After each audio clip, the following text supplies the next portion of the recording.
Hola, muy buenas tardes a todos. Les damos la cordial bienvenida a esta presentación. Tengo el gusto de, en primer lugar me voy a presentar, soy Mónica Olvera, soy maestra en Ciencias de la Familia y tengo la certificación como instructora del sistema Creator y aliado a la nanotecnología, que es algo de lo que el doctor nos va a comentar. Para mí es un honor poder presentar al doctor Joaquín Ruiz Sánchez.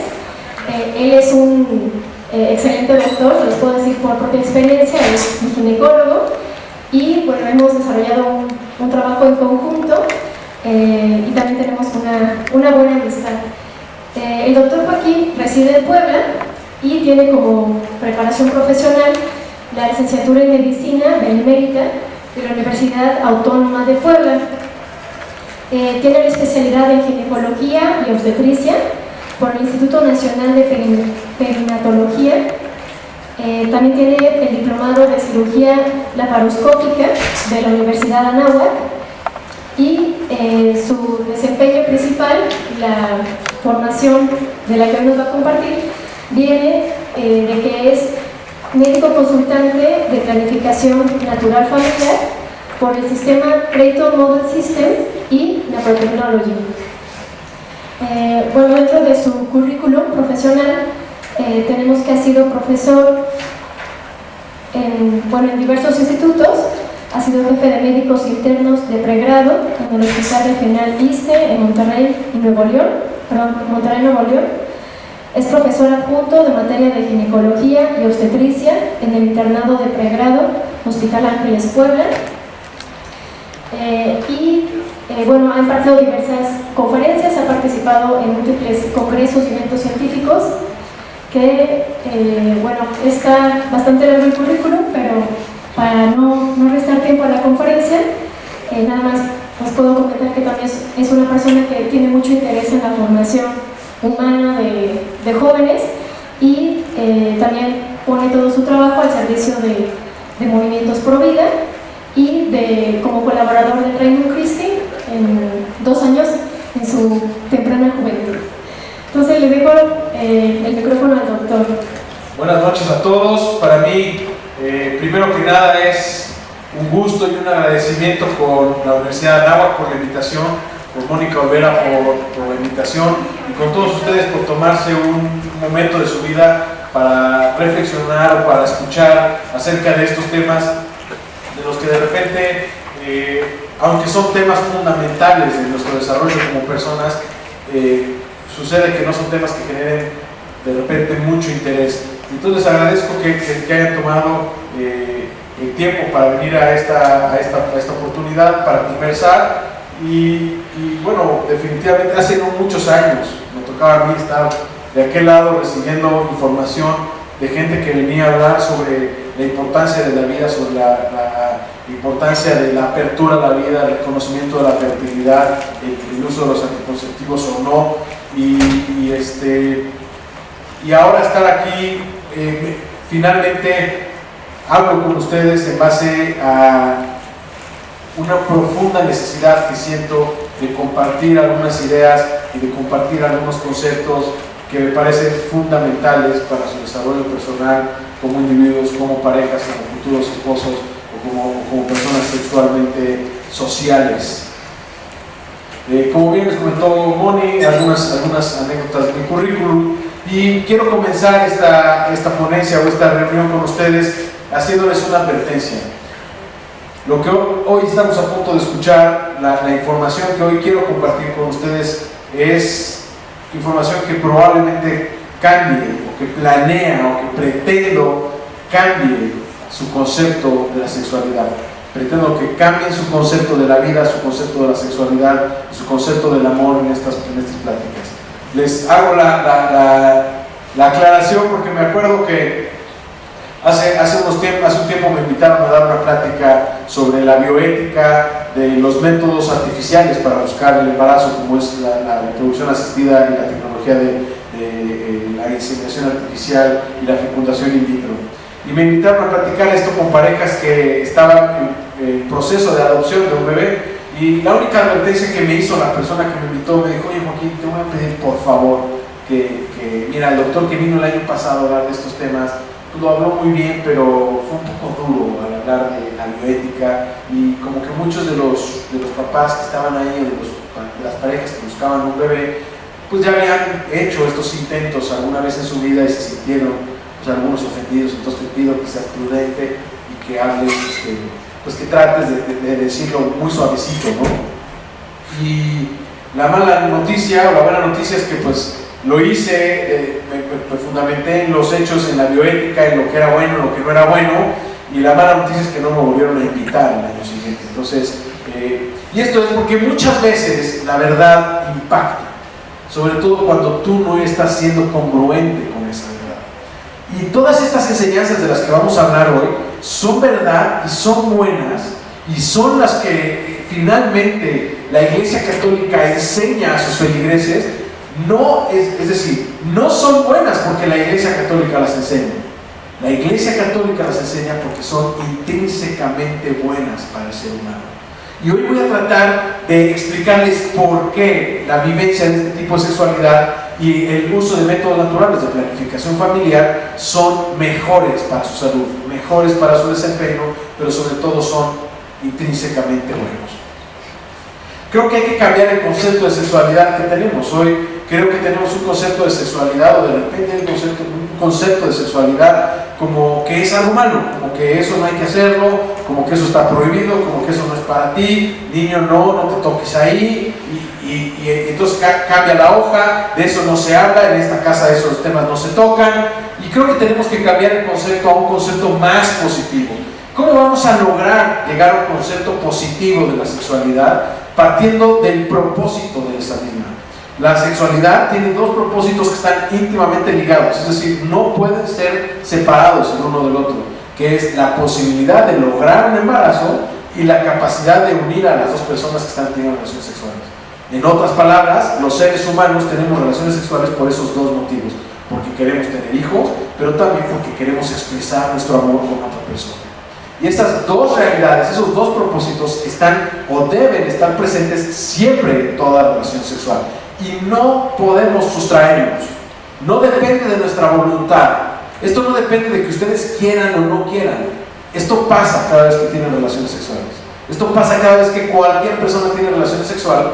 Su cuerpo, y de eso me voy a encargar al rato de explicárselos fisiológicamente, su cuerpo se une al de la otra persona. Sus voluntades, esas dos personas, se genera un vínculo entre las dos personas, y también los dos cuerpos hacen un intento desmedido por buscar el embarazo, independientemente de que las parejas puedan o no quedar embarazadas, independientemente del momento del ciclo en el que estén, independientemente de la edad que tenga la mujer. En el momento que hay una relación sexual ocurre esto.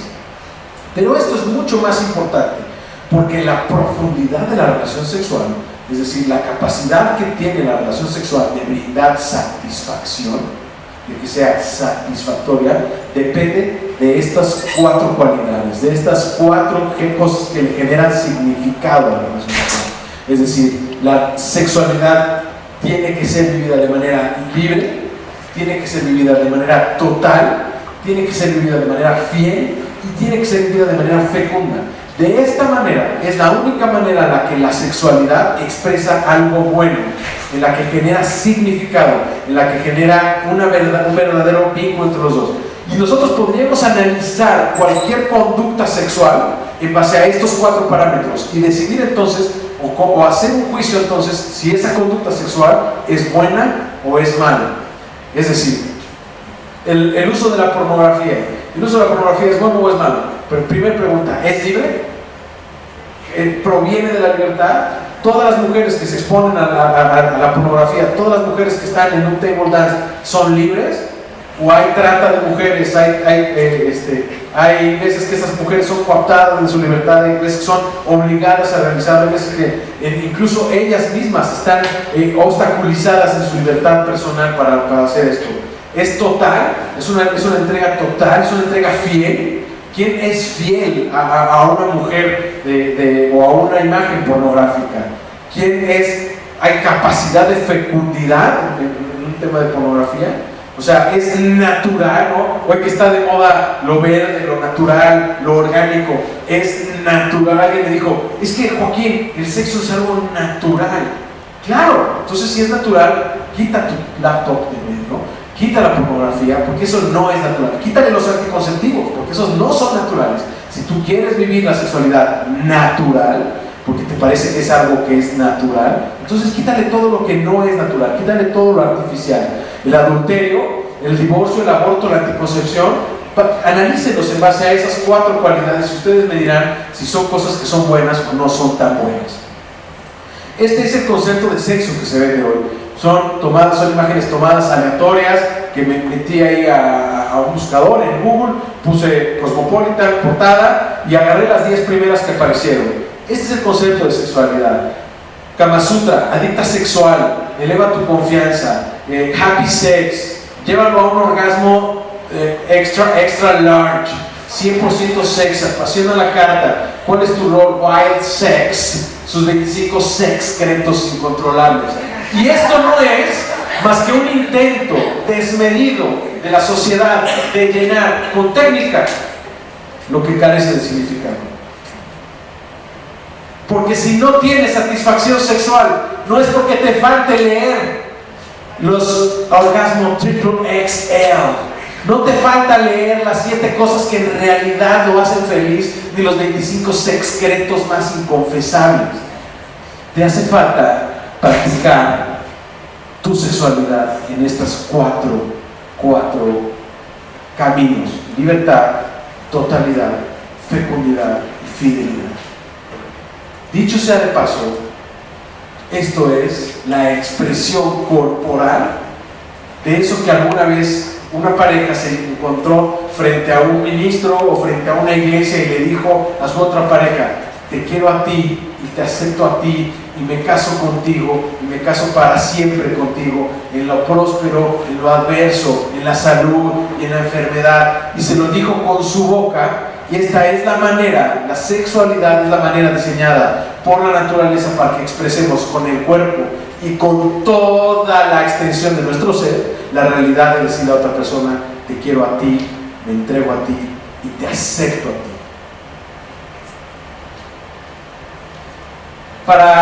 Para profundizar un poquito, quiero contarles una historia que a mí ha cambiado un poco mi vida, y es una historia que platica Stephen Payton. Son 3 personajes ficticios, pero que pudieran ser de la realidad. Stephen Payton, que es un médico pro vida que habló en uno de estos foros en pro de la salud y de la vida en Florida, 2013, mencionaba esta historia. Decía: voy a presentarles al padre amigable, Father Friendly. El padre Friendly es un padre amado y respetado por todos sus feligreses, y él también los quiere y los respeta a todos ellos. Él conoce la gran mayoría de tentaciones y de estreses que estas personas enfrentan todos los días, y entonces por eso él hace un esfuerzo por enseñarles acerca de la compasión y la misericordia de Dios. Pero de todas las cosas que más le preocupan al padre Friendly, hay 2 que pesan más sobre su espalda, que es el aborto y el divorcio. Bien, aunque él no es lo que pudiéramos llamar un activista pro vida, un sacerdote activista pro vida, él sabe que el aborto es un grave crimen en contra de los no nacidos. Incluso alguna vez ha predicado acerca de esto, aunque siempre lo hace con mucha compasión. Él sabe que la mayoría de las mujeres que tienen que tomar esta decisión terrible no lo hacen de manera tan libre. Muchas incluso lo hacen porque piensan que en realidad no tienen ninguna otra opción. Él quiere alcanzarlas, él quiere alejar a todo el mundo de tener que tomar esta terrible decisión, y desearía que se pudiera quitar, y desearía que la mayoría de las mujeres, incluyendo los buenos católicos, no tuvieran que seguir cayendo en esto por cientos y miles. Él también carga la epidemia, o también le preocupa la epidemia del divorcio. Él personalmente ha estado como ministro ante la presencia de decenas de matrimonios y familias rotas. Él se entristece profundamente de que esto esté pasándole a parejas tan buenas, especialmente a esas que parecía que tenían todo. a parejas que eran asistentes regulares de su iglesia, gente buena, papás que amaban a sus hijos, papás que llevaban a sus hijos a la Universidad de Anáhuac porque era buena, porque era católica, y que depositaban sus limosnas y que le ponían una lana a los legionarios para que sigan construyendo sus universidades, y que él ha enseñado acerca de la santidad del matrimonio. Él incluso ha favorecido o ha impulsado a parejas para que vayan a programas de promoción para el matrimonio. Sin embargo, el matrimonio o el divorcio continúa multiplicándose. Hay un tópico del que el padre Friendly no ha enseñado acerca. Ese es los anticonceptivos. Él sabe que el uso de los anticonceptivos está en contra de la enseñanza oficial de la Iglesia Católica, y conoce que la mayoría de los católicos pues no está como tan de acuerdo con esta enseñanza. Él no enseña mucho al respecto, no predica mucho al respecto, y tampoco habla mucho al respecto en confesión. Él se imagina que con tantas cosas que de por sí tienen que cargar las personas de su iglesia, esta es una que él puede aligerarles. Él sospecha que aunque hay algo malo en la anticoncepción, no es algo tan grave, ¿no? Y que entonces hay otras cosas más importantes de las cuales hablar. Ahora les presento a la pareja Mr. and Mrs. Good People, los buena onda. Los buena onda son activos, contribuyen, son personas de la parroquia, son activos en la parroquia del Padre Amigable, y en estas áreas que acabo de mencionar, su visión es virtualmente idéntica a la del Padre Friendly. Ellos saben que el aborto está mal, y ellos piensan que ninguna pareja nunca debería de tener ningún aborto. Ellos también se entristecen de la epidemia del divorcio que ven alrededor de ellos, de su propia familia y acerca de sus propios amigos, y ellos no pueden entender qué es lo que está pasando. Ellos toman su matrimonio demasiado seriamente y les gustaría que las demás parejas lo hicieran de la misma manera. Pero si ellos están a tono con algunas de las enseñanzas de la iglesia cuando esto habla acerca de aborto y de divorcio, no lo están tanto cuando esto es acerca de la anticoncepción.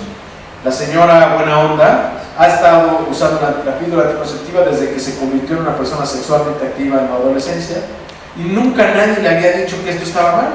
No, ni sus papás, ni sus amigas, ni sus maestras, ni sus doctores, ni sus sacerdotes. Incluso le habían dicho que la anticoncepción era lo adecuado y lo responsable de hacer, o no le habían dicho nada. Para el señor buena onda, esto más o menos se ha manejado de la misma manera. Por eso los dos, desde que empezaron su matrimonio, a excepción de cuando querían tener un hijo, siempre han usado anticonceptivos. ¿Alguna vez por ahí han escuchado acerca de que la Iglesia Católica está en contra de la anticoncepción o que la desaprueban un poco? Pero ellos nunca han escuchado qué tan seria es esta realidad, qué tan grave es la anticoncepción para sus vidas. Esto nunca se les ha sido explicado, cómo la anticoncepción los ofende a ellos y ofende a Dios. Un poco sobre la línea, ellos también han escuchado algunos rumores acerca de algo que se llama planificación familiar natural, pero nunca se han metido a profundidad al respecto. Ellos no conocen a nadie que lo tome de manera seria, aparentemente incluido el Padre Amigable. Los buena onda quisieran hacer las cosas bien. Ellos probablemente estarían abiertos al aprendizaje de la iglesia si alguna vez les fuera presentado. Pero si esto no sucede, ellos van a seguir usando sus anticonceptivos y probablemente en algún momento sean esterilizados. Esta plática, decía Stephen Payton, y me uno a él, esta plática está dirigida para todos ustedes, los padres friendlies que estén por aquí, los padres amigables, y los señores y las señoras good peoples actuales y los que están por venir. Quiero enseñarles dos cosas. La primera es, quiero enseñarles por qué la anticoncepción es un problema serio. Y la segunda, quiero enseñarles que no importa, quiero platicarles y decirles algo que profundamente me lastima. No importa qué tan apasionados seamos acerca de detener el aborto y el divorcio, si no modificamos la cultura de la anticoncepción, no podremos solucionar los otros dos graves problemas.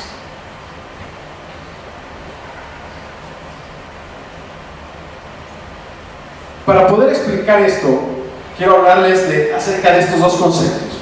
Voy a tratar de irme muy rápido porque el final es importante para mí, se nos acorta el tiempo. Pero si no logramos hacer toda esta explicación, de repente pudiera parecer que carece de fundamento alguna de las cosas que vamos a comentar. Lo primero que hay que hablar es acerca de la cultura de la muerte. La cultura de la muerte es un concepto que introdujo Juan Pablo II hace ya muchos años y decía que hablaba de la cultura de la vida y de la cultura de la muerte. Para ejemplificar la cultura de la muerte, le llamamos la cultura de la doble muerte, porque los anticonceptivos generan una cultura de la muerte al amor conyugal y una cultura de la muerte a los no nacidos. Es decir, el uso de anticonceptivos mina el amor entre los esposos de tal manera que de 1960 a la fecha no es casualidad que el divorcio y el aborto, que son dos realidades que han estado presentes desde el inicio de los tiempos, desde que hay parejas, ha habido divorcios y ha habido abortos. Pero es increíble cómo desde 1960 a 1970 a la fecha ha habido un aumento importantísimo en el número de abortos y divorcios que se presentan. Y va de la mano de la presencia de la cultura de la muerte promovida por los anticonceptivos. Hoy las parejas les cuesta más trabajo casarse y es más fácil divorciarse que hace 10 años o que hace 5 o que hace 15 años. Y vivimos en una cultura de la anticoncepción. La anticoncepción no solamente es vista ya como algo socialmente aceptable, es vista como algo socialmente responsable. Es decir, si yo les pregunto a ustedes ¿qué es sexo responsable?, ustedes me responderían sexo con anticonceptivos. Que es la única manera que nosotros, incluso las parejas más buenas que conozco, dicen, está bien, pero yo a mis hijos sí les enseño a poner su punto. Está bien, doctor, está bien que promuevas esta idea de no tener relaciones sexuales antes de casarse, pero por si las dudas, hay que enseñarles que hay anticonceptivos. Hay que ser responsables. No puedes ser irresponsable. Tienes a 35, 40 jóvenes o 150 jóvenes de la Universidad de Anáhuac escuchando tu plática. No puedes ser irresponsable y decirles que no usen anticonceptivos. Porque entonces, ¿qué quieres? ¿Que haya embarazos no planeados? ¿Que terminen en aborto? Nunca como antes había habido promoción de anticonceptivos y nunca como ahora había habido embarazos no planeados y abortos. Nunca como antes había habido embarazos no planeados, abortos y divorcios. Ninguna sociedad, alguna vez yo era representante alguna vez discutí con un médico muy reconocido que es directivo de uno de los hospitales más importantes de ginecología y obstetricia de México, y estábamos en un congreso internacional, en una cena, y se carcajearon de que ¿cómo se te ocurre pensar que la promoción de la abstinencia sexual sea una buena estrategia para prevenir los embarazos? Porque en los países donde la Iglesia Católica promueve esas ideas hay más abortos. Y lo discutimos. Y la conclusión es, los países, las sociedades, las escuelas, los grupos sociales que sean el que ustedes me pongan, en donde se promueve el uso de anticonceptivos, aumenta y nunca disminuye el número de embarazos no planeados y el número de infectados por infecciones de transmisión sexual. Nunca ha disminuido. Pónganme el ejemplo que quieran. ¿Desde cuándo se promueven en nuestro país los anticonceptivos en los adolescentes? Hoy como nunca tenemos una epidemia de embarazo adolescente. ¿Desde cuándo se promueven los anticonceptivos? ¿Quién no conoce los anticonceptivos? Nadie, todos los conocen. ¿Y por qué se embarazan? ¿Por qué sigue habiendo embarazos? ¿Por qué sigue habiendo deserción escolar? ¿Por qué sigue habiendo embarazo adolescente? Mi teoría es que esa promoción ha fallado. Vamos a hablar por la primera parte, muy someramente. ¿Por qué los anticonceptivos han aumentado el número de divorcios? Por 3 razones. Primero, porque tener relaciones sexuales ya no es una razón para casarse. Antes, hace 20 años, 40 años, 50 años, las parejas se casaban para poder tener relaciones sexuales.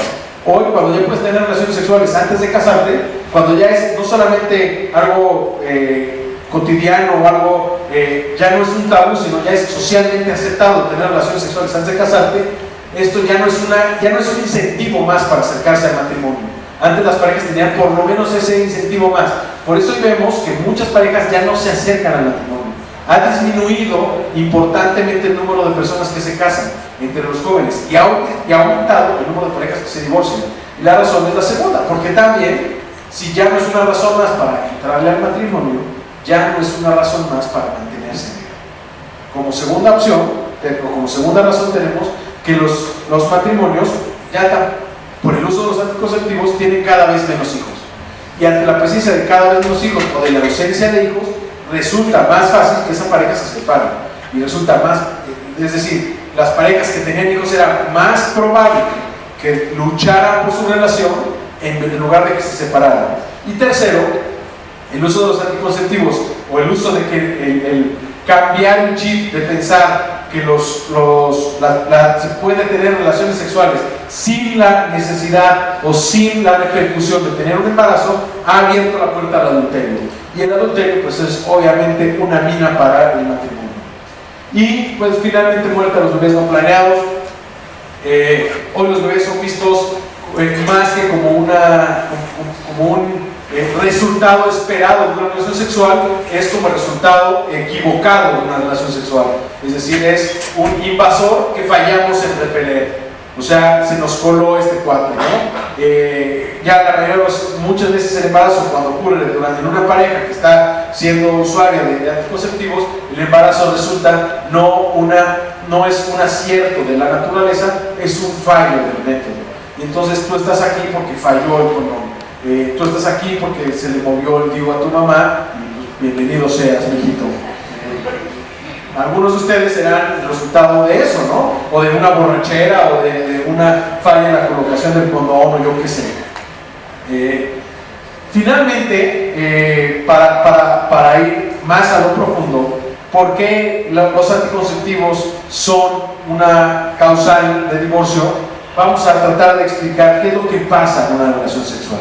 Y esto es fisiológicamente cuáles son los eventos que ocurren alrededor de una relación sexual que hacen que estas dos realidades de las que hablamos, que es decir, la capacidad de unir a la pareja y la capacidad de procrear un bebé, estén presentes siempre en una relación sexual. Y si nosotros minamos cualquiera de esas dos, afectamos forzosamente a la segunda, pero sobre todo afectamos la relación entre esas dos personas. Es decir, cuando tenemos relaciones sexuales, el momento culmen de la relación sexual es el orgasmo. Se planea que el hombre y la mujer idealmente lleguen a este punto al mismo momento. Y en el momento del orgasmo, una de las cosas que ocurren es una liberación desmedida de oxitocina, sobre todo en el cerebro de las mujeres. Las mujeres secretan oxitocina en 4 momentos de su vida: cuando tienen un orgasmo, cuando nace su bebé, cuando le dan de comer a su bebé o cuando son abrazadas por más de 4 minutos. Los hombres secretamos oxitocina al momento del orgasmo y nada más. Y esa hormona lo que hace es quitar los bloqueos, abrir las compuertas de seguridad, quitar los bloqueos de alarma y decir, abre y vincúlate. Así como cuando una mujer está teniendo un bebé y está estableciendo un vínculo con ese bebé y dice, en este bebé no puede haber nada malo, él no se va a aprovechar de mí, no va a verme la cara, él no viene a robarme el amor, él no va a estropear mi corazón, me entrego totalmente a él. De la misma manera, involuntariamente, lo quieran o no, cuando están teniendo un orgasmo, están liberando oxitocina. Y esa hormona las vincula para siempre y de manera importante con la persona con la que están enfrente. O los vincula de manera importante y para siempre con la persona con la que están enfrente. La naturaleza previó esta realidad para que las parejas se mantuvieran unidas, porque sabe que nosotros necesitamos tener, cuando somos así chiquitos, necesitamos como los pingüinitos, tener a papá y a mamá que nos cuidan y nos protejan los dos, y de tal manera que la naturaleza se tiene que asegurar de que esos dos sigan juntos, y esta es una estrategia. Por lo menos aquí arriba, y ahí en medio del sistema límbico, ahí donde interactúan todas las emociones, esas dos personas que se encuentran al final de una relación sexual se vinculan, se encuentran, establecen un nexo, establecen una unión, lo quieran o no lo quieran. No hay forma, no existe manera de que tú voluntariamente decidas, me voy a meter con esta persona, pero no voy a involucrar mis sentimientos. Eso es mentira, no lo puedes hacer. Los sentimientos, la mala noticia, no dependen de ti.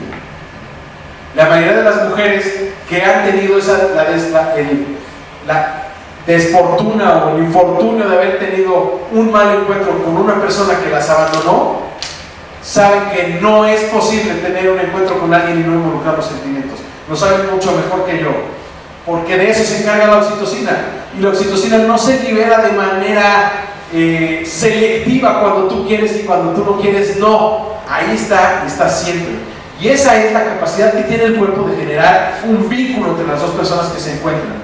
Finalmente, aquí abajo, en la parte más genital de la relación sexual, ocurre la capacidad o la intencionalidad de buscar el embarazo. El hombre, al final del orgasmo, tendrá una eyaculación, y en la eyaculación expulsará una cantidad impresionante, millones de espermatozoides que literalmente contienen su material genético y que literalmente se introducen en el cuerpo de la mujer y se dirigen en dirección específica del gameto femenino. Buscan intencionalmente, están programados para buscar el embarazo y no dependen de tu voluntad. No puedes decir, no salgan, que en esta no salga ninguno, que eso es contra tu voluntad, totalmente contra nada. Bloquear eso es bloquear la totalidad de la entrega.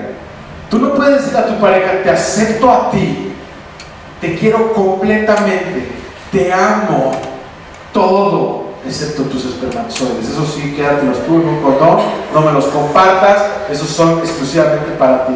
Te entrego todo mi cuerpo, todo mi ser, toda mi imaginación, todos mis pensamientos, excepto mi fecundidad. Eso sí no te la comparto.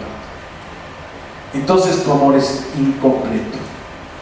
Entonces tu amor no es total. Y entonces tu amor no es satisfactorio para ti. Y entonces por esa razón las parejas experimentan profunda insatisfacción cuando no es libre, total, fiel o fecunda la relación que están teniendo con su pareja. Simultáneamente que el hombre hace todo esto, en el orgasmo la mujer genera contracciones en el útero, y esta parte que es el cervix literalmente se introduce en esa cantidad de espermatozoides o del semen y literalmente lo absorbe hacia adentro, haciendo un esfuerzo, y resalto nuevamente, involuntario. No participa la capacidad de decisión de nadie. Esto ocurre quieran o no quieran, y de esta manera están ligadas las dos realidades de tener una relación sexual en la búsqueda del embarazo y en la consecución de tener un vínculo más fuerte entre estas dos personas. Comprendiendo esto, entonces comprendemos la profundidad del iceberg, de por qué los anticonceptivos minan el amor entre los esposos y por qué los anticonceptivos promueven una cultura en contra de la vida. Porque si nosotros minamos el amor entre los esposos ahí y hacemos que no haya esa capacidad o bloqueamos esta relación sexual, una de las fuerzas que mantienen unidas a las parejas puede ser la política, puede ser la social, pueden ser económicas. Una de las fuerzas, y quizás una de las más importantes que mantiene unidas a las personas, es mantener relaciones sexuales significativas de manera frecuente. Las parejas que mantienen relaciones sexuales significativas de manera frecuente se mantienen más unidas que las que no lo hacen. Pero, aguas, resalto, significativas. Y vuelvo a señalar, para que sea significativa tiene que ser total, libre, fiel y fecunda. Si no, no está siendo significativa, no está cumpliendo su efecto, no está brindando la satisfacción que debería. Y entonces las parejas que bloquean de alguna manera esta parte por combinación de los factores, finalmente entonces están bloqueando esta fuerza que los mantenía juntos, y es más factible que se separen. No quiero decir que todas las parejas que usan anticonceptivos se separen, porque entonces estaríamos hablando que el 90% de las parejas sexualmente activas se separan. pero no estamos tan lejos, Hoy, si ustedes se casan, hoy tienen 80% de posibilidades de fracasar en los siguientes 5 años.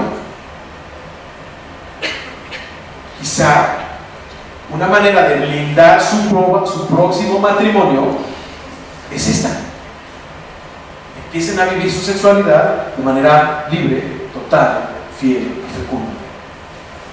Y no puede ser así hasta que no hayan hecho, antes que con el cuerpo, con la palabra, con la imaginación, con la inteligencia, la misma entrega. Me entrego a ti y te escojo a ti como la única persona con la que voy a estar, porque quiero ser fiel a ti. No se puede ser parcialmente fiel. No se puede ser, soy fiel a ti de lunes a jueves y los viernes no. Los viernes son para mí, yo voy con... No. Nadie quisiera tener una pareja así. Nadie quisiera tener una pareja que se entrega parcialmente, ¿no? Pues sí, de lunes a jueves, sí, no. Eso no puede ser. Y por eso no podemos ser parcialmente fecundos. Tenemos que estar siempre abiertos a la capacidad de la fecundación. Entonces, la pregunta siguiente es: ¿y a dónde vamos a parar? Entonces, lo que tú estás promoviendo, lo que tú estás diciendo, doctor, es que solamente tengamos relaciones para tener hijos y que entonces terminemos así. No lo sé. A lo mejor ustedes quieren terminar así o no. Esa es decisión de cada uno de ustedes. Esa es decisión de cada una de las parejas que en su intimidad decidirán cuántos hijos podemos y queremos tener. No solamente cuántos puedo mantener, es cuántos puedo educar, formar, hacer unos buenos mexicanos, ofrecerles unas buenas posibilidades, ¿no? ¿Cuántos honestamente puedo tener y quiero tener? Y la mala noticia aquí es que los hijos, contrario a lo que les han dicho toda la vida, los hijos no se planean. La mitad del tiempo, más de la mitad de mis pacientes son pacientes con problemas reproductivos, con infertilidad, que llevan 5 años, 7 años, 4, 2, 12 años buscando un embarazo, planeando quedar embarazados, y no lo han conseguido, porque los hijos nuevamente no se planean. Los hijos se encuentran en el camino. Tú puedes, porque tenemos una gran capacidad, puedes conocer tu cuerpo, y esa es la invitación final. Utilicemos métodos naturales de planificación familiar, es decir, utilicemos algún método que nos permita reconocer cuáles son mis periodos fértiles y cuáles son mis periodos infértiles, de tal manera que yo puedo vivir mi sexualidad libre, fiel, fecunda y total, y no tener un embarazo en cada una de mis relaciones sexuales, porque para eso tenemos esta parte de aquí arriba que se llama cerebro, porque nos permite, la ciencia nos ha permitido llegar al conocimiento de un método que por un lado te permite tener 70% de certeza para buscar el embarazo si tienes una fertilidad normal en el primer ciclo, o te permite 99.5, 96.4% de efectividad para no embarazarte en 3, 4 o 5 años, el tiempo que tú lo decidas, porque tú decides en base al conocimiento de tu cuerpo. El método, la planificación familiar natural, no es el ritmo, no es el calendario. Esos son métodos de 1970, fallan. Hablar de eso sería como hablar del condón de caucho que se lava y se hierve. Eso ya nadie lo usa. Entonces, hablar del ritmo, del calendario, es hablar de la prehistoria de los métodos anticonceptivos. Hoy hay que hablar de los métodos que observan biomarcadores, que permiten a la mujer conocer a profundidad la realidad de su cuerpo todos los días, y le permite identificar: estoy fértil o no estoy fértil, tengo la capacidad de quedar embarazada o la posibilidad de quedar embarazada, o en este momento no voy a quedar embarazada. Porque finalmente este tipo de planificación ofrece todos estos beneficios. Primero, mayor intimidad. No tengo que hacer más esfuerzo por demostrarles que las parejas que tienen este tipo de sexualidad tienen mucho mejor desempeño sexual. 89% de las parejas que se evalúan en métodos naturales de planificación familiar reportan una sexualidad altamente satisfactoria. Las parejas que utilizan, hay suficientes estudios que demuestran que las parejas que utilizan métodos naturales de planificación familiar tienen una mayor frecuencia coital, es decir, van y tienen más relaciones sexuales por mes que las parejas que utilizan anticonceptivos de manera natural. No tienen ningún efecto secundario, O sea, no es como los anticonceptivos. Todos los anticonceptivos, el que ustedes me pongan, tiene efectos secundarios para su salud, para la relación de su pareja o para su persona. El que me pongan, doctor, ¿verdad?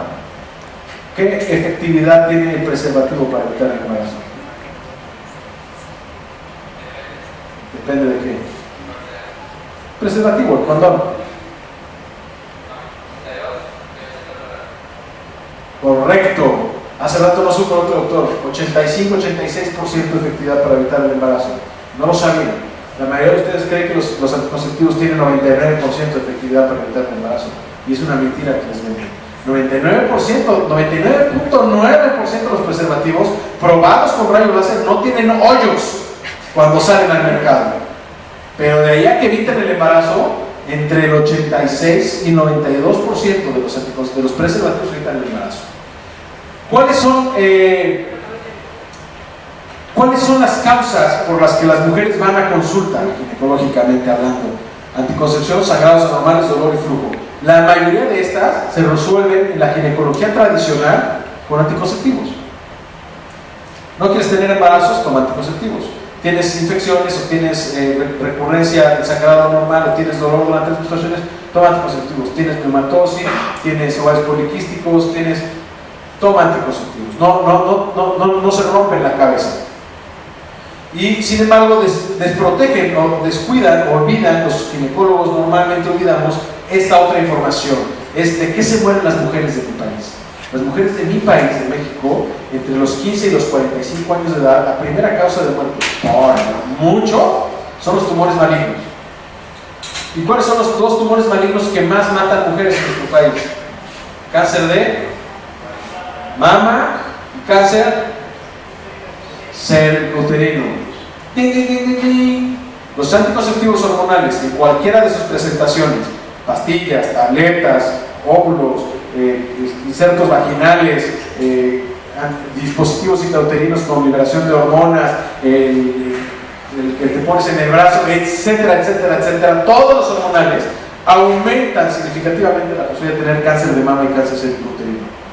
El implante, por ejemplo, en el empaque dice, si tienes menos de 25 años tienes un aumento de 19% en la incidencia de cáncer de mama. Una de las causas más importantes de las que se mueren las mujeres. Pero como, bueno, pues 19% significa que en vez de 7 casos va a haber 8 casos. Entonces cuando te lo explican, te dicen, no hombre, aumenta una nada, ¿no? O sea, un caso de cada 10,000, pero es 19%. ¿Por qué utilizamos métodos naturales de planificación familiar? ¿O qué nos permiten los métodos naturales? Pues prevenir. Yo creo que la medicina es preventiva. Esta es una pelvis normal, de una mujer normal, esta es una pelvis con endometriosis. Esto es endometriosis, esto es un cáncer de mama avanzado, esto es un tumor avanzado de ovario, esto es un miomatosis uterina grande. Yo creo firmemente que ir al dentista no te quita la necesidad de lavarte los dientes todos los días. Yo creo que las mujeres no deberían de ir al ginecólogo una vez al año. Deberían de tener un control de su salud ginecológica que les permita conocer el estado de su fertilidad, de su salud ginecológica todos los días de su vida, que les permita llevar una monitorización. Y esto solo es posible con un método natural de planificación familiar, que les permita el reconocimiento de los marcadores, que todos los días te diga cómo estás, que puedas llevar una gráfica y que tú puedas ir evaluando ciclo tras ciclo la presencia o ausencia de ciertos biomarcadores, la presencia o ausencia, por ejemplo, de sangrados cafés que son malos para la salud, pero muchas mujeres viven con esos sangrados por toda la vida. Ay, no tengo sangrados cafés, sí, los últimos 2 días de mi menstruación, o los primeros 2 días de mi menstruación. Pues eso no es normal. Yo les pregunto cuando tengo foros así y me invitan, por ejemplo, el Instituto Nacional de Nutrición al curso de preparación del Instituto Nacional de Pediatría de preparación para el examen nacional de residencias médicas, y les pregunto a las doctoras, y les pregunto hoy a ustedes, levanten la mano todas las mujeres que se sienten mal antes de su menstruación. Levanten las que sienten, sí, manténganla arriba, va a estar cansado, pero ayúdenme. Levántenlas las que alguna vez les duelen las boobies antes de su menstruación, las que se sienten inflamadas, las que se sienten con dolor o coliquitos antes de su menstruación, las que sienten antojos, dulces o picantes antes de su menstruación, las que sienten que se inflaman o que aumentan de peso, las que tienen llanto fácil, las que tienen depresión, las que tienen cambios en el estado de ánimo o la habilidad emocional, o sea, están muy de buenas, están muy de malas. De todo esto, a ver, las que alguna vez les ha pasado, levanten la mano, pero así alto, alto, alto, alto, alto. Ok, bajen la mano las que crean que eso que les ha pasado es normal. 100%. Lo vuelvo a repetir y todas las veces que platico frente a mujeres me pasa lo mismo. Mala noticia, no es normal. Dios no es tan malo con las mujeres, Dios no es misógino. Dios no dijo, malditas mujeres, ahora que sufran 7 días del mes y además van a tener menstruación. Y entonces 15 días del mes la van a pasar fatal. No puede ser. Si te sientes mal antes de tu menstruación, se llama síndrome premenstrual. Y la buena noticia es que tiene tratamiento. Y el tratamiento es 90-86% altamente efectivo cuando se hace de la manera correcta. Pero es un tratamiento que se dejó de utilizar porque era muy difícil enseñarle a las mujeres conocer sus biomarcadores y ofrecerles progesterona solamente en la parte del ciclo en la que las necesitan. Cuando yo era muy chico, mi familia tenía una fábrica de calcetines que se parecía un poco a esto. Teníamos maquinaria muy vieja. Y estas maquinarias, aquí adentro tienen un cilindro donde van las agujas. Y las agujas van subiendo y bajando y van tejiendo literalmente el calcetín y va girando y se va enredando el hilo y va haciendo los puntos para hacer el calcetín. Y acá atrás va una cadena. Esta cadena, no se alcanza a ver, está medio pixelada, pero tiene chipotes. Y esos chipotes le indicaban a esta serie de cilindros que se giraran o que cambiaran porque movía unas cosas que se llamaban levas. En fin, lo que hacía cada uno de estos chipotes de esta cadena era accionar un mecanismo de la máquina y decirle, ahora toca hacer el talón, ahora toca hacer la planta, ahora toca hacer la punta, ahora toca hacer el elástico, ahora le vas a poner una raya roja, ahora le vas a poner blanco, ahora le vas a poner amarillo, y entonces podías hacer el calcetín como tú quisieras, de acuerdo a los eslabones que utilizaras en la cadena. De tal manera que si ponías más eslabones en el pie, pues tenías una patota. Y si se te equivocabas y ponías poquitos eslabones acá, podías tener una defecio de calcetín. Y todo estaba destinado en esta cadena. Y las mujeres, la forma en la que se comportan las hormonas de las mujeres, siempre me recuerda a esa cadena. Porque las hormonas de las mujeres tienen subidas y bajadas, no son estables a lo largo del ciclo. Y esto solamente es evaluable si tienes un seguimiento diario de biomarcadores, si tienes un mecanismo como un método natural de planificación familiar. Si alguno de ustedes ha ido al ginecólogo por algún problema hormonal, el ginecólogo tradicionalmente le dice, tómate estudios en el día 7 de tu menstruación y en el día 21 de tu menstruación, para que podamos evaluar tus hormonas. Y entonces yo le pregunto a cualquiera de ustedes que no es doctora, si el resultado de estradiol, que es esta línea verde, es 35, ¿está alto o está bajo? Pues depende del día, ¿no? Para este día, pues está muy bajo, pero para este día está muy alto.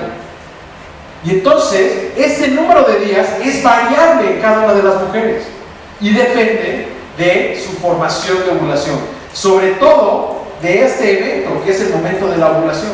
Y este evento ocurre en el día 14 del ciclo, en el 7% de las mujeres.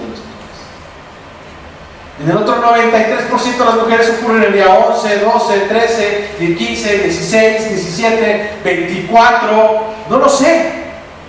Y para evaluar a una mujer hormonalmente, tengo que saber cuándo ovula, tengo que identificar los datos de ovulación y poder hacer la evaluación correspondiente. Es decir, no necesito saber si la mujer tiene, siempre he dicho, bueno, ustedes creerían que la mujer es así, ¿no? En realidad es un poco más compleja. Pero no necesito saber si la mujer tiene engranes.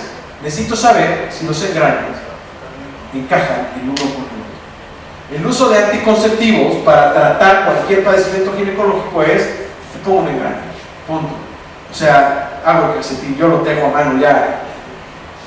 No me pongo a arreglar que este engrane empate con este, que este empate con este, que este empate con este.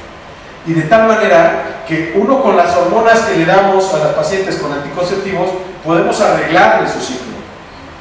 Pero estas hormonas tienen un impacto en toda la economía de las mujeres. Quiero decir, que estas hormonas también se encargan de activar o desactivar procesos digestivos, también se encargan de activar o desactivar procesos emocionales, activar o desactivar procesos a nivel hepático, coagulación de la sangre, cómo las mujeres absorben o excretan los líquidos, por ejemplo, cómo se sienten con su medio ambiente, cómo expresan sus sentimientos. Y estos altibajos y estos cambios son propios de la mujer. No podemos mantenerlos estables, porque su estabilidad va a ser un maleficio del calcetín. Si todos los días, toda la vuelta de la cadena le pongo el mismo engrane, me va a quedar terrible el calcetín. Tenemos que darle los engranes los días que los necesitan. Y solamente a través de un método de reconocimiento de la fertilidad que nos permite identificar con certeza cuáles son los días de la ovulación y conocer una serie de biomarcadores, duración del ciclo, duración de la fase preovulatoria, duración de la fase postovulatoria, regularidad de la fase postovulatoria, en fin, y poder hacer un seguimiento hormonal dirigido de cada uno de los ciclos de esta paciente, nos permite tener un tratamiento igual o más efectivo que la ginecología tradicional para cualquiera de estas cosas. Ya les decía yo, planificación familiar por arriba del 99.5%, flujos crónicos, infecciones, quistes ováricos, efecto del estrés sobre el ciclo, infertilidad. El manejo de infertilidad es muy variable, depende de la causa que esté generando la infertilidad. Nosotros no buscamos solucionar dándole un hijo, buscamos solucionar identificando la causa y curándola de la manera que ella va a poder buscar tener el número de hijos que ella quiera. Y entonces tenemos éxito entre el 60 y el 80% dependiendo de la edad y la patología de la paciente. Abortos recurrentes, hasta el 80% de las pacientes con abortos recurrentes o con antecedentes de partos prematuros mejoran con este tipo de tratamientos. Como les decía, evaluación y reemplazo hormonal dirigido.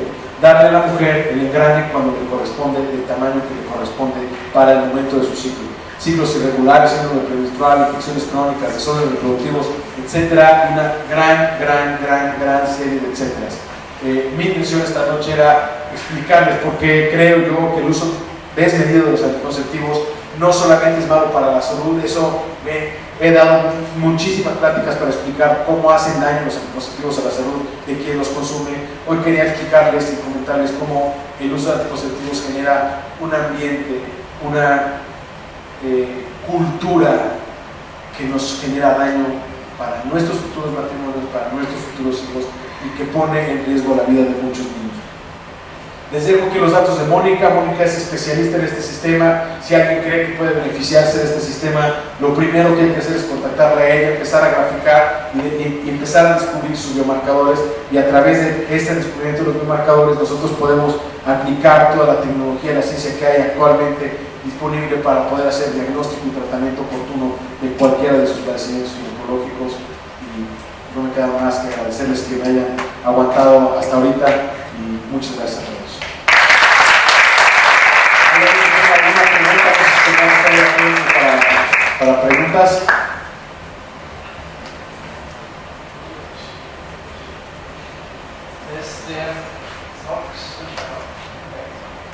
A todos estos problemas, creo que sí hay una tendencia en los jóvenes. ¿Cuál crees tú que sea la solución? Evitar cosas como los pero pues claramente hay una tendencia en los jóvenes en general. Más que los anticonceptivos son malos, ¿cuál crees que sea la solución? Porque no es tan fácil conseguir. Por eso eso. Ok. Yo creo que la solución es el uso de métodos naturales de planificación familiar y el reconocimiento de la fertilidad. Hace muchos años hubo un gran pensador que dijo: la verdad los hará libres. Lo que yo creo que vale la pena es el conocimiento de la verdad. Es decir, que las parejas, los hombres, las mujeres que decidan iniciar su vida sexual o que decidan, me imagino que hacia allá vas, ¿no? ¿Cuál es la solución que ofrezco para las... Sí, en general, eso pues tratar, o sea, sí se tiene que educar en eso, es malo, ¿no? Ok, voy a tratar de en general, yo creo que la promoción del uso de anticonceptivos no ha traído prácticamente ningún efecto. Bueno, sí hay algunos efectos buenos del uso de anticonceptivos. Por ejemplo, disminuyen la incidencia de cáncer de ovario, disminuyen la incidencia de cáncer de endometrio, Algunos permiten, por ejemplo, mejoran estados hiperandrogénicos, ¿no? Mujeres que tienen síndrome de ovarios poliquísticos, algunas se benefician de algunos anticonceptivos. Pero en términos generales creo que no han aportado nada bueno a la sociedad. No, creo que no han aportado ni siquiera curar, o sea, no son el tratamiento de no curan ningún padecimiento ginecológico, ninguno. Es decir, la mujer que tiene ovarios poliquísticos, o la mujer que tiene miomatosis, o la mujer que tiene sangrados irregulares, se toma anticonceptivos y se regula mientras los está tomando. Los deja de tomar y la enfermedad ahí sigue. Esa no se curó. Entonces creo que más bien han traído muchos más daños. Uno de los daños que han traído, por ejemplo, es que de 1960 para acá, el conocimiento en ginecología se ha detenido. Porque ya no es necesario estudiar. Ya no necesito saber cuál es el mejor tratamiento de los quistes de los ovarios. Te voy a dar anticonceptivos, se te van a quitar. Lo voy a quitar a la paciente de encima, ¿sí? Porque la paciente se va a ir tranquila, menstruando o sangrando cada mes. Y yo me voy a quedar tranquilo porque no se va a embarazar y porque no está grave el paciente. Como una medida, digamos, de política o de promoción de la salud, creo que hay que mi apuesta es en pro de la castidad, es decir, de la adecuada vivencia de la sexualidad. Vivir la sexualidad cuando te corresponde. Cuando estés dispuesto a tener una pareja que la vas a no mantener económicamente, con la que te vas a mantener estable, que te permita ser libre, total, fiel y fecundo, parte de eso quiere decir que es para siempre. Porque si no estás pensando en para siempre, no estás siendo fiel. Entonces, estrictamente yo diría, inicia tu vida sexual cuando tengas eso con una persona. Porque si no tienes eso, estás en riesgo. Y estás en riesgo de tener los daños de los que hablamos. Es decir, de minar en tu cabeza la posibilidad de involucrar esta hormona de la oxitocina y de hacerte adicto a alguien con quien no te querías hacer adicto. De depender o de vincularte con alguien con quien no te querías vincular. Yo creo firmemente que hay que apostar. No es una creencia personal, ¿no? Países como Uganda, por ejemplo, que tenían índices de 80 y tantos % de enfermos de VIH, apostaron por la monogamia y la fidelidad, retraso en el inicio de la vida sexual y la fidelidad y monogamia. Es decir, si no es tu pareja para siempre, no tengas relaciones con esa persona. Y si tienes relaciones con una persona, no tengas con otras más. Y a través de la promoción de esos dos conceptos, que además son los dos conceptos fundamentales de la Organización Mundial de la Salud. La Organización Mundial de la Salud dice, tú quieres disminuir el número de embarazos no planeados o quieres disminuir el número de infectados de transmisión sexual, abstinence, o sea, A, B, C, abstinence, be faithful, condoms. Pero condoms no puede venir antes de abstinence y be faithful, porque las sociedades que le han apostado a decir, es muy costoso, es muy difícil. No creo que una sociedad pueda vivir sin relaciones sexuales. Entonces, como no creo en ellos, como no creo en los jóvenes, les voy a dar condones, porque no creo que sean capaces de no tener relaciones sexuales. Entonces les voy a enseñar a usar condones. Esas sociedades han fracasado. El caso particular, así que es notorio, Tailandia y Filipinas tuvieron su primer caso de VIH el mismo año. Al término de ese año tuvieron más o menos 112 y 118 casos, los dos. La Organización Mundial de la Salud les lanzó una advertencia y les dijo, o hacen algo o van a tener miles y cientos de miles de infectados de transmisión sexual. Filipinas apostó por abstinence, be faithful, condoms, y Filipinas dijo, Tailandia dijo, no hombre, abstinence, be faithful no sirve. La Fundación Bill y Melinda Gates les dieron una lanotota para la promoción de condones. La consecuencia final fue que Filipinas tenía un número súper limitado de infectados de VIH, mientras que Tailandia tenía un número exponencialmente grande. No me acuerdo exactamente el número, te mentiría si te lo digo ahorita, pero es exponencial. El caso es, lo puedes buscar en internet, son casos notorios, ¿no? La mala noticia es que la Organización Mundial de la Salud actualmente está presionando a Uganda para que abandone la práctica de abstinence y be faithful, porque se considera que la promoción de los condones es un derecho sexual de los adolescentes, es un derecho sexual. Contra eso es difícil que podamos resistir, pero mi apuesta personal para la sociedad es abstinence y be faithful. Si fallan esas dos, pero abstinence y be faithful. Creo que son dos cosas que generarían muchísimo valor a la sociedad, muchísimo valor a las parejas. Creo que sobre todo ustedes que son jóvenes necesitan retos grandes. Retos pequeños no les atraen. Y un reto grande es mantente fiel, mantente firme, entrégate hasta el día de tu matrimonio. Por lo menos ese compromiso y manténlo. Si lo puedes mantener, lo puedes hacer. Hoy tengo muchas parejas que van conmigo que no tienen ningún apego religioso y que hacen esto por salud con su pareja, porque han encontrado que esta desintoxicación de la sexualidad les ha traído muchísimos beneficios como pareja.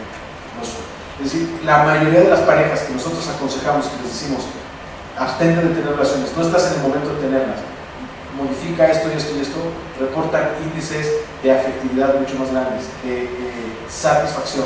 No lo digo yo, o sea, esto es mundial, hay muchos estudios que pudieran apoyar a todo esto, ¿no? Entiendo esta necesidad de decir, caray, estoy en medio de una sociedad que me dice que esto que tú me estás diciendo es imposible, que dice que la sociedad no puede no tener relaciones sexuales.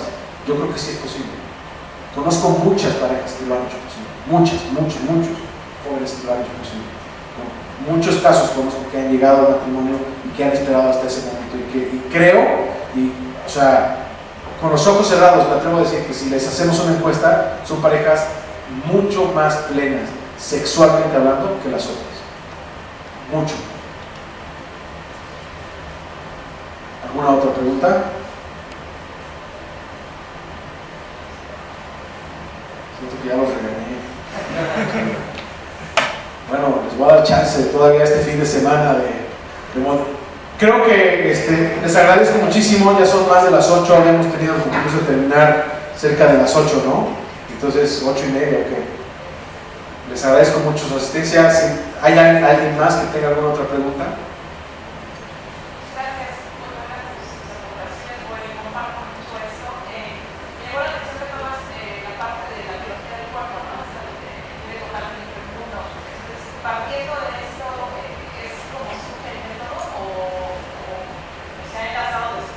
Más o menos, fíjate, la historia del modelo Creighton.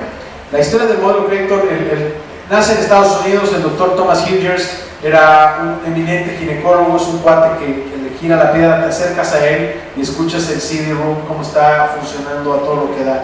Y era uno incluso residente, estaba haciendo su especialidad o la parte del estudio de la residencia en una de las clínicas más importantes de Estados Unidos, en la Clínica Mayo. Y él le surgió esta inquietud de decir, él obviamente era católico, él creía todas estas cosas de la teología del cuerpo, todavía no había ni salido de la teología del cuerpo en los años 60, pero fue un momento en la historia de la iglesia y en la historia de la humanidad en la que de repente todo el mundo pensó que incluso la iglesia iba a aceptar los anticonceptivos. Hubo un movimiento muy fuerte cuando salieron al mercado los anticonceptivos y la gente creyó, la iglesia creyó. Entonces hubo un papa en ese momento que era el Papa Pablo VI, y el papa reunió a los obispos y les preguntó qué hacer. El 80 y tantos % de los obispos le dijeron, prueba los anticonceptivos, es lo correcto de hacer. O sea, además son hormonas, es el cuerpo, es aumentar estos espacios de infertilidad y fertilidad y tal. Y el papa dijo, ay, hay algo que no me sabe bien, y citó a parejas. Entonces hizo el sínodo de la familia, y ahí, después del sínodo de la familia, se metió a la reflexión y se metió a escribir una carta que es, para mí, la que más me ha cambiado es la Humanae Vitae. Es mi favorita, y no me acuerdo de cómo ya estoy como Peña Nieto. La Humanae Vitae. Y en la Humanae Vitae, él dijo todo esto que acabo de decir, es decir, el cuerpo está diseñado de tal manera que tiene periodos de fertilidad y fertilidad, ventanas de fertilidad y fertilidad, y las parejas están invitadas al conocimiento de su cuerpo y al aprovechar estos espacios de fertilidad y fertilidad para poder espaciar el número de embarazos que quieran o para poder buscar el número de embarazos que quieran. Y en los últimos párrafos de esta Humanae Vitae hay un párrafo dirigido a las parejas y hay un párrafo dirigido a los hombres de ciencia. Dijo, los hombres de ciencia se tienen que poner a investigar más en esto. Y este cuate agarró ese llamado y dijo, me voy a poner a investigar en un método que sea efectivo, que funcione, que le permita a las parejas el reconocimiento de su fertilidad. Encontró que uno de los métodos más difundidos era el método Billings, que tenía varios biomarcadores. El problema del método Billings, porque él hizo una evaluación externa, como un médico diferente a los Billings, evaluó el método y encontró, a lo mejor fue un hallazgo muy personal, pero es un estudio que es formal, encontró que el método Billings era un excelente método para el reconocimiento de la fertilidad. No olvidemos que los doctores Billings eran pediatra y neurólogo, o sea, no tenían mucha noción de ginecología, ¿no? Nada más ellos encontraron un método para no embarazarse y poder reconocer un poco la fertilidad. Este cuate dijo, el método es una belleza, esta realidad de que el cuerpo expresa de manera externa una realidad interna, hormonal y tal, es un hallazgo que se merecería el premio Nobel, literal. El problema de Billings es que ha sido muy mal enseñado. Entonces, alguien que lo aprendió por decirte algo, en San Francisco, tenía otra idea totalmente que alguien que lo aprendió en Nueva York. Y esas dos personas les decías, ¿qué pasa si una pareja, bla, bla, bla? No, decía, ¿se embaraza? No se embaraza. ¿Es un día fértil? ¿Es un día no fértil? ¿Es una estampa blanca? ¿Es una estampa roja? Porque de repente alguien lo aprendió y decidió que lo quería enseñar, y alguien que lo aprendió de ese decidió que también lo quería enseñar, y que a mí me costó $50 aprender, pues yo lo vendo por 20, y el que lo aprendió por 20 dijo, pues es que yo lo hago, pero a mí me gustan las estampas, yo prefiero las crayolas. Se fue deformando el método, y entonces lo que hizo el doctor Hingers fue darle a este método solidez. Y entonces el método Creighton es un método fundado en las observaciones del moco cervical, pero es un método estandarizado. Quiere decir que tanto las personas que lo aprenden para enseñarlo como los usuarios que lo aprenden, está garantizado, está estandarizado su proceso de enseñanza-aprendizaje. Por eso puede tener un índice del 99%. Pero nace del llamado, sí, del manevite y de toda esta cultura de la promoción.